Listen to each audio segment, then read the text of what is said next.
पहाड़ कभी अपनी खूबसूरत वादियों के लिए, तो कभी चुनौतियों के लिए, तो कभी आने वाली बर्फीली सर्द हवाओं के लिए आपने ज़रूर देखे होंगे।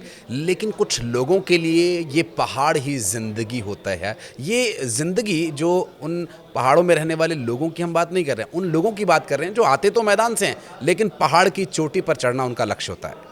नमस्कार, मैं हूं आशीष त्रिपाठी और आज हम बात करेंगे पॉडकास्ट में Rahul Gupta the mountain man से।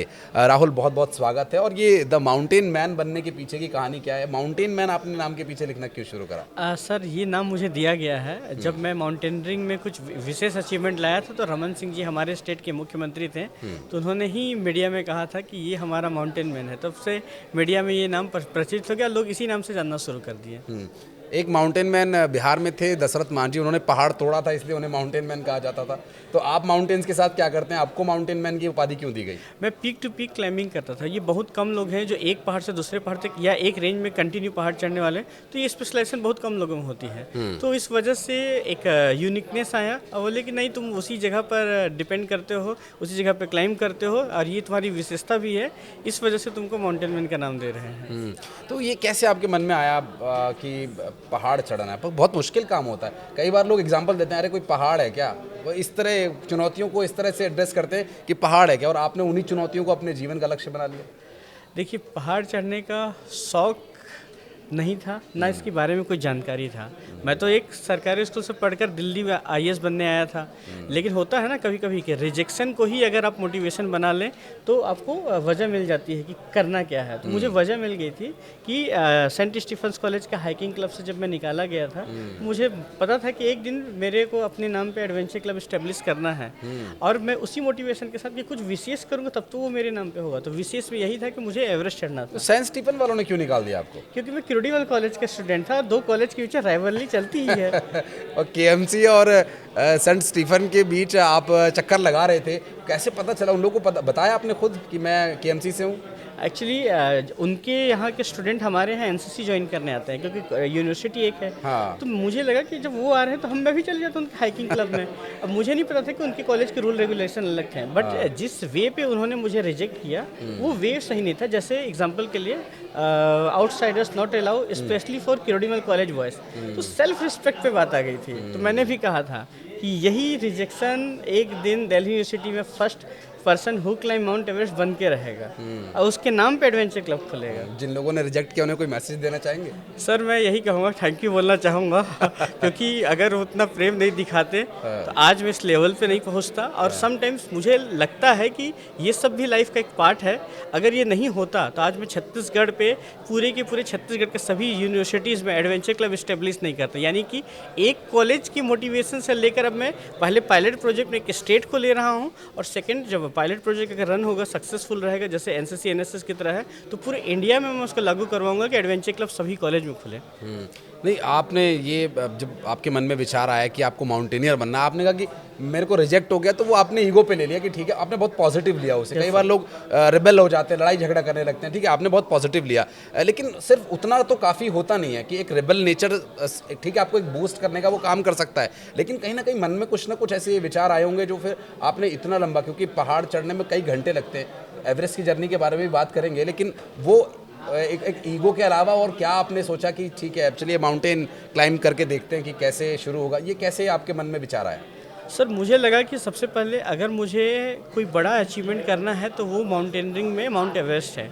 जो हम लोग न्यूज़ सुनते थे अरुणिमा सिन्हा मैम का, तो जब उनके पास एक पैर नहीं और वो कर लेती थी, उसी टाइम पे 2012 में एनसीसी की टीम गई थी एवरेस्ट पे, तो मैं 2012 में जब कॉलेज में पढ़ा था तो मुझे लगा कि जब ये सब कर सकते तो वाई नॉट मी, ठीक है। और ये मेरे लिए एक बड़ा अच्छा एग्जाम्पल था, तो मैंने उसको परस्यू किया, लेकिन कैसे शुरुआत करना ये टफ था। सो एंटरप्रेन्योरशिप माइंडसेट को डेवलप करना पड़ा कि नहीं, अब हमको ही खुद खोजना पड़ेगा, सब कुछ करना होगा, यहाँ कोई माई बाप नहीं है। लेकिन होता है ना कि अगर आपका इंटेंशन अच्छा हो, प्योर अच्छा हो, एम बड़ा हो, तो आपको मेंटर भी मिलते हैं। बस वही है कि भटकना पड़ता है आपको, एक समय के बाद चीज़ें भाग्य देता है, ऑरा देता है या कॉस्मोस देता है। मेरे को मेजर डॉक्टर एसके कौशिक जो मेरे एनसीसी के एएनओ थे, वो द्रोणाचार्य के रूप में आए और उन्होंने अर्जुन बनाया है। और यही एक दौर था मेरे लिए कि जिन्होंने डायरेक्शन दिया कि कहाँ से शुरुआत करोगे और कहाँ तक पहुँचना है, और आफ्टर पहुँचने के बाद उतरना कैसे, ये सबसे ज़्यादा अब पहले सीखना।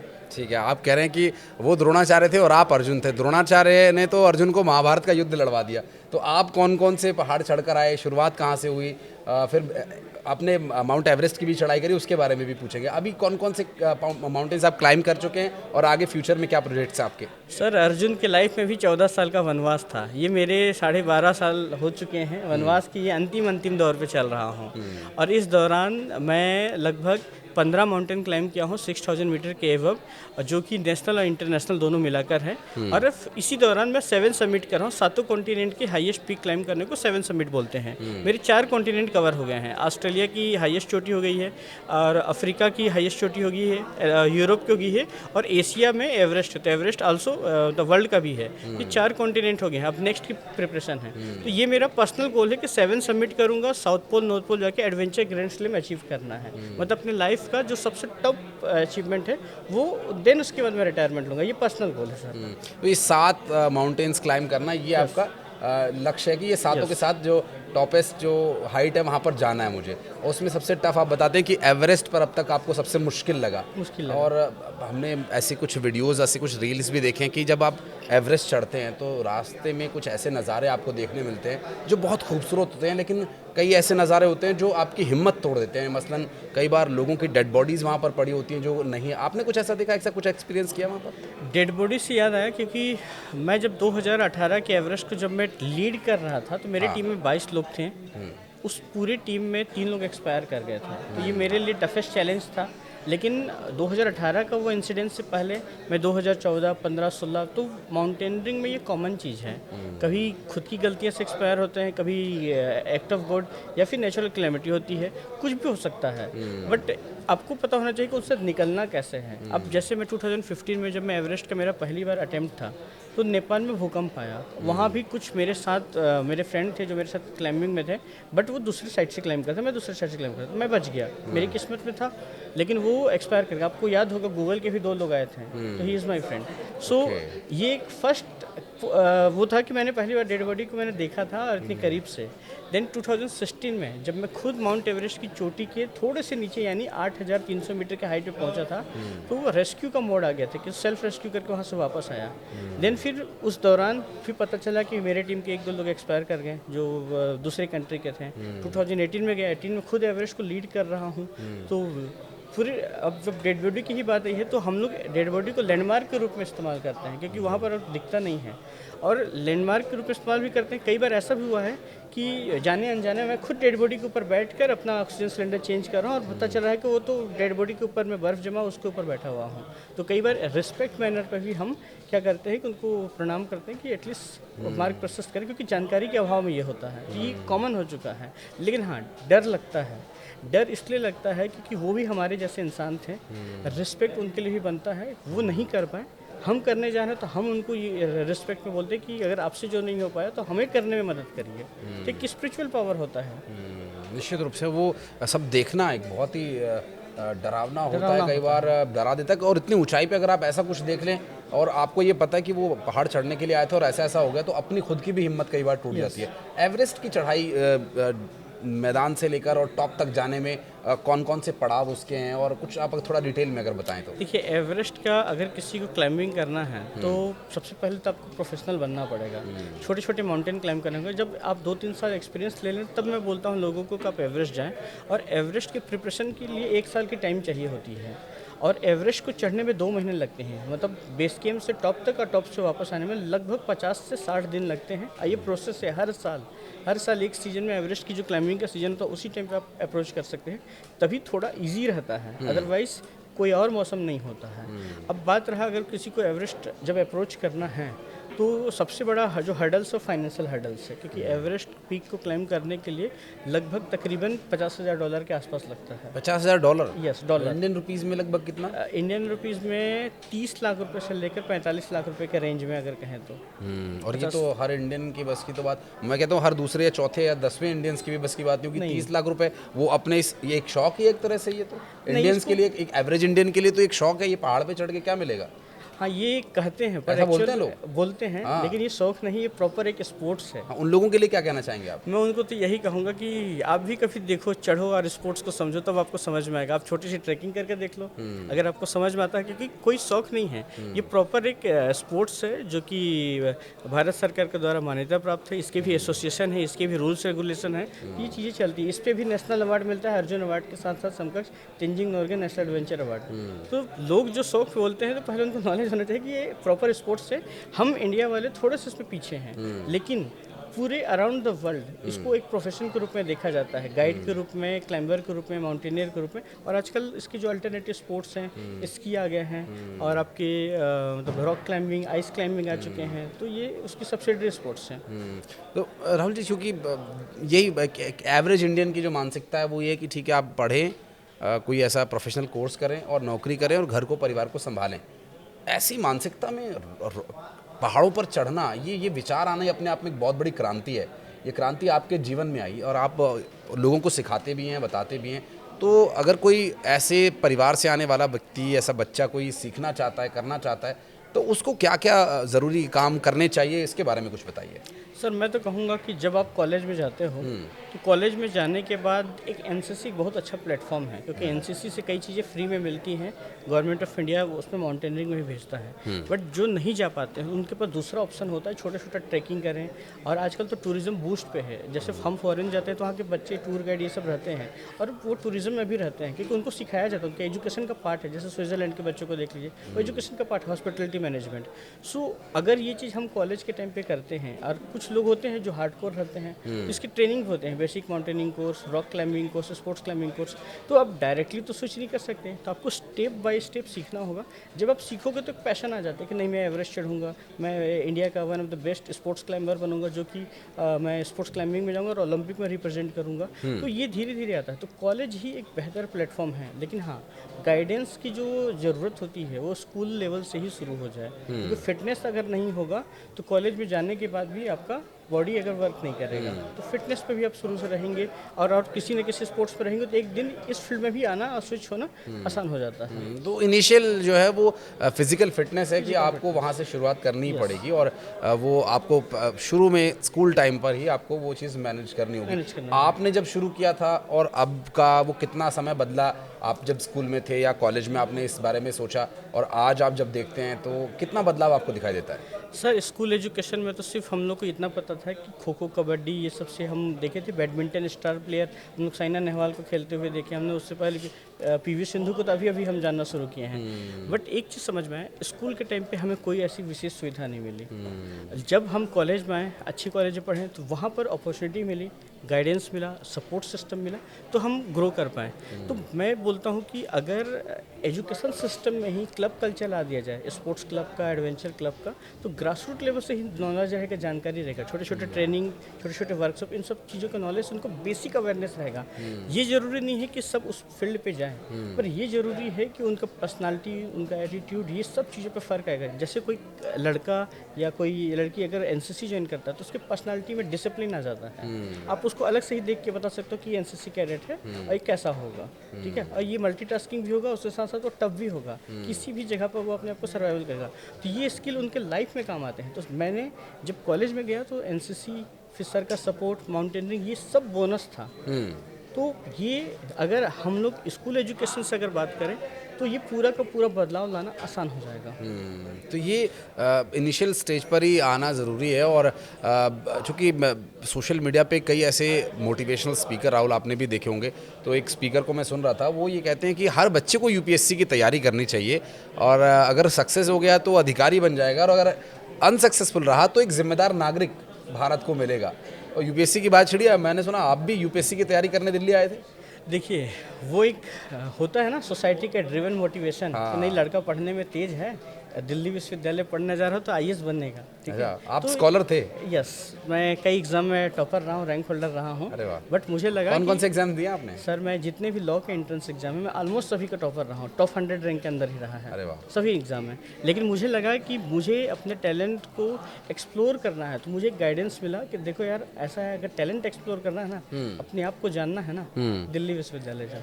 उससे बेहतर प्लेटफॉर्म नहीं मिलेगा, क्योंकि बाकी जगह पे आईआईटी जगह कॉर्पोरेट कल्चर शुरू हो जाएगा, तुमको पता रहेगा कि पढ़ने का पैसा कमाना है, IIM जाओगे तो वहाँ भी वही होगा।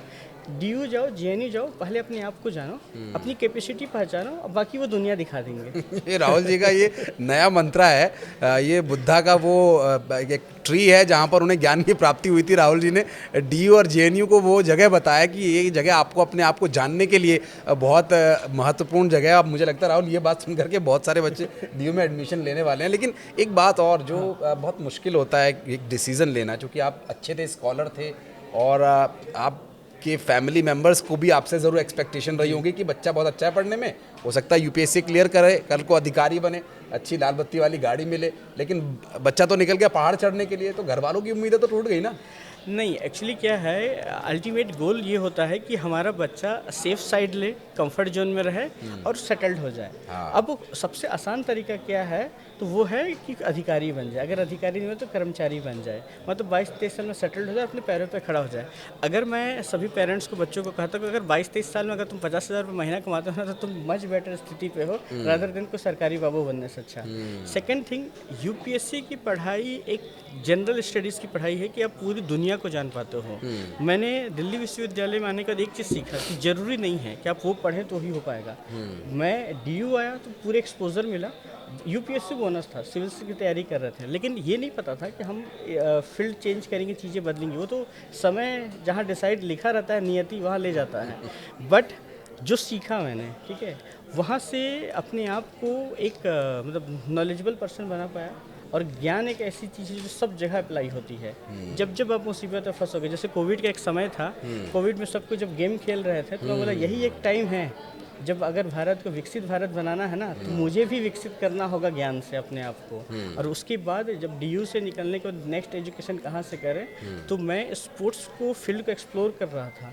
तो मैंने उस टाइम पे डिसाइड कर लिया था। तो घर वालों को कहा था कि 50,000 रुपये महीना आ रहा है, लाख रुपये महीना आ रहे हैं, कमा रहा हो ना उतना जितना सैलरी बनता है क्लास 2 ऑफिसर का, गाड़ी खुद का मेंटेन कर ले रहे ना, तो इतना काफ़ी है। तो घर वालों को जल्दी समझ में आ गया। यही बात मैं पेरेंट्स को भी कहता हूँ कि एक सैलरी स्लिप अपना खर्चा निकालने, घर में कंट्रीब्यूशन दे रहे हैं, और वो अपनी लाइफ स्टाइल के साथ साथ अपने पैशन को भी फॉलो कर रहे हैं। ये बहुत इंपॉर्टेंट चीज़ है। लेकिन जब आप पैशन फॉलो करने की बात आती है, तो आपको हर वो चीज़ सीखना होता है।